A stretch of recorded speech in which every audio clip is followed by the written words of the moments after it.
What if the calm you remember from 1960s Ohio was not comfort, but something you learned to accept without question? There is something about life in Ohio during that era that people who lived through it cannot forget. Morning routines, steady workdays, familiar faces, and music that seemed to belong to every home at once.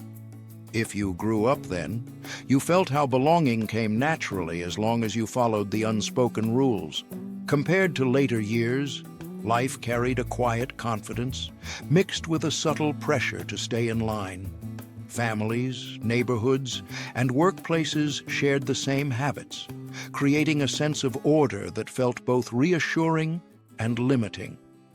If this kind of remembering resonates with you, like and subscribe to support the channel. Now, let's move closer to the everyday moments where those feelings took shape. That is where the deeper truth of living there begins to surface. Ohio, at the center of American manufacturing. Back then, Ohio felt like the engine room of the country. Factories hummed before sunrise and stayed loud after dark. I remember driving past long brick buildings where lights never fully went out, and that sight alone explained a lot. But that was only part of the story. Those machines mattered because they promised steady pay, clear routines, and a future that felt dependable without being spoken out loud. Men left home before breakfast and came back with the smell of oil still on their jackets, carrying a quiet pride that never needed words. It looked strong, but that strength came from millions of small, repeated days. You trusted the calendar, the paycheck, and the idea that showing up was enough. At the time, no one questioned how long this rhythm could last. It simply moved forward, slowly, quietly, in the background. The industrial heartland. What did it mean to live inside the industrial heartland when you were not thinking about industry at all? Streets were shaped by shift changes, and entire towns breathed in time with factory whistles. And that was just the surface. What mattered was how this work organized life, from dinner hours to school schedules to weekends that felt earned. People measured time by production cycles, not by headlines or trends. It felt secure. But that ease came from something very specific. Jobs stayed close to home, and families built their lives around places they could walk or drive to in minutes. There was little rush to reinvent yourself. Everything had a place, even if no one said it out loud. And beneath it all, something subtle kept moving, almost too quietly to notice. Small towns and the promise of the American dream. This detail explains a lot about why small towns in Ohio felt so steady back then. Main streets stayed familiar, with the same stores, the same faces, and the same greetings year after year. Few people noticed it, but it shaped daily life. The promise was not about getting rich, it was about staying put and doing well enough. Homes were modest, but they felt permanent. Schools, churches, and local diners formed a tight loop that most people never needed to leave. It looked simple, but simplicity was not accidental. It came from shared expectations, steady work nearby, and a belief that progress did not require constant change. Life moved at a pace that felt agreed upon, and slowly, without noise, that sense of certainty began to thin.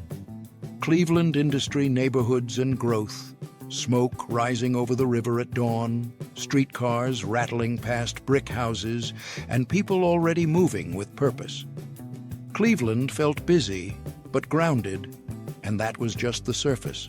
Neighborhoods were built around plants, docks, and rail lines, creating pockets of life that felt complete on their own. You could live your entire week within a few miles. It felt efficient. But that ease came from careful balance.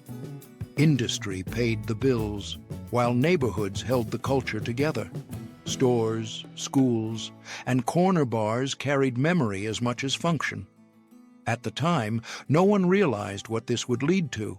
Growth kept coming, quietly reshaping blocks while routines stayed the same. Something familiar remained, even as the edges slowly shifted.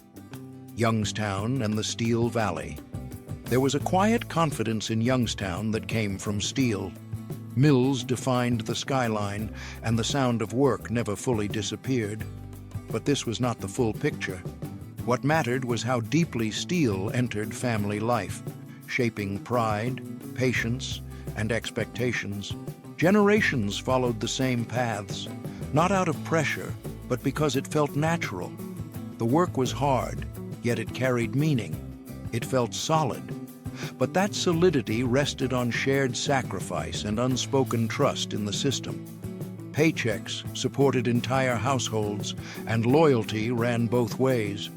Even then, something subtle moved beneath the noise. The valley felt steady, though a faint shift was already quietly present. Akron and the rubber industry. Akron did not just make tires, it shaped how people understood work itself. The smell of rubber hung in the air, especially after rain, and everyone knew what that meant. But that was only part of the story. Rubber mattered because it created schedules, neighborhoods, and identities that felt tightly bound together. Shifts rotated, but routines stayed firm.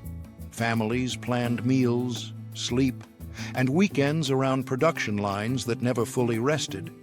It felt dependable. But that dependability came from scale and repetition, from knowing the plants would be there tomorrow. You did not talk much about alternatives. Life rolled forward on familiar tracks, and somewhere between night shifts and early mornings, the rhythm continued, steady but quietly adjusting. Toledo, Columbus, and economic diversity. Why did Toledo and Columbus feel so different?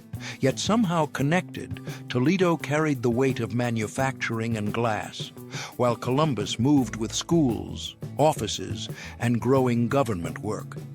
And that contrast mattered.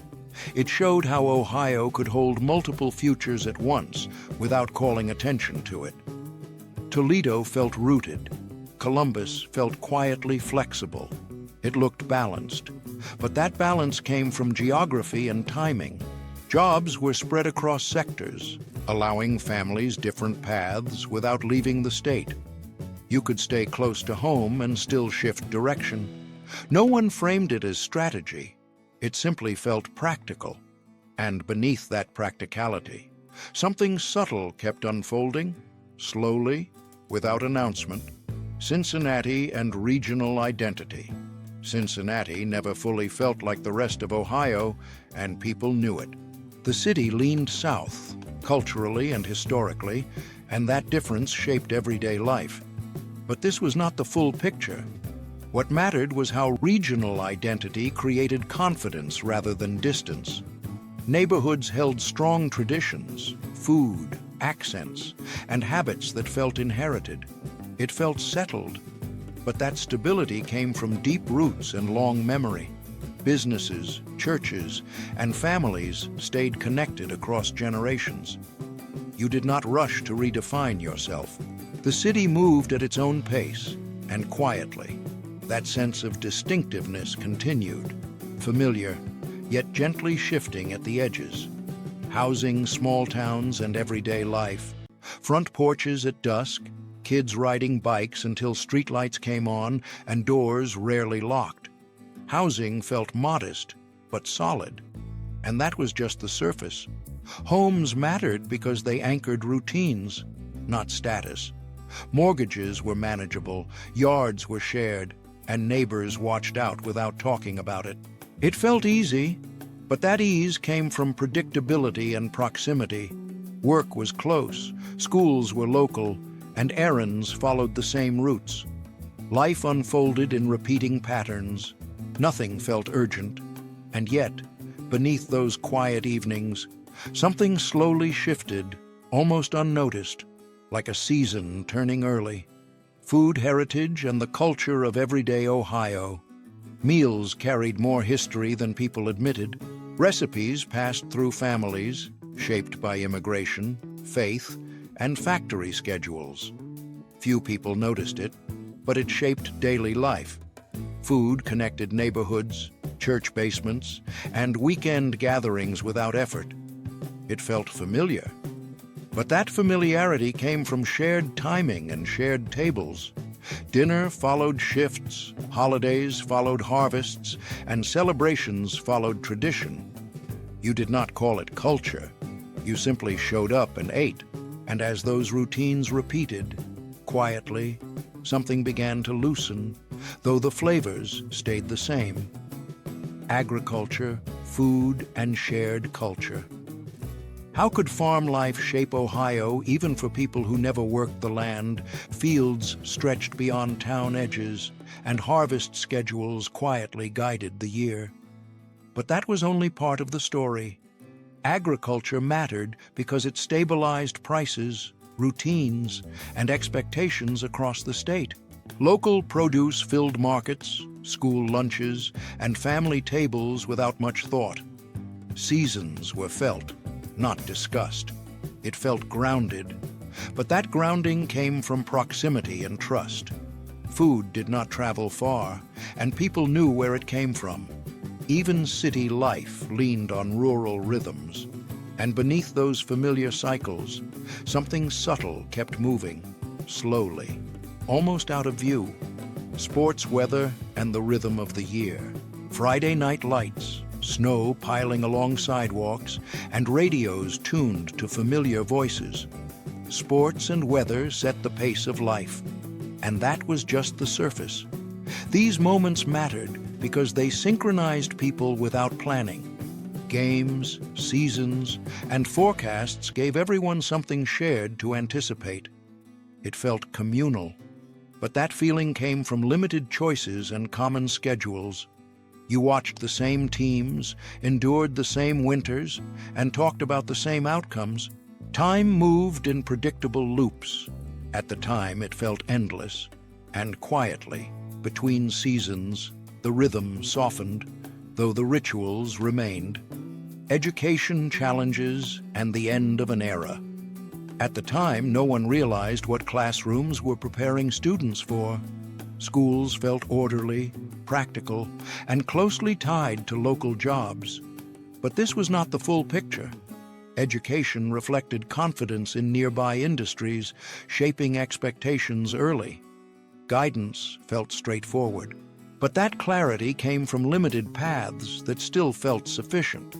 Challenges existed, yet they stayed mostly unspoken. You learned, graduated, and stayed close. The future seemed nearby, and slowly, without announcement, that alignment began to loosen, almost imperceptibly.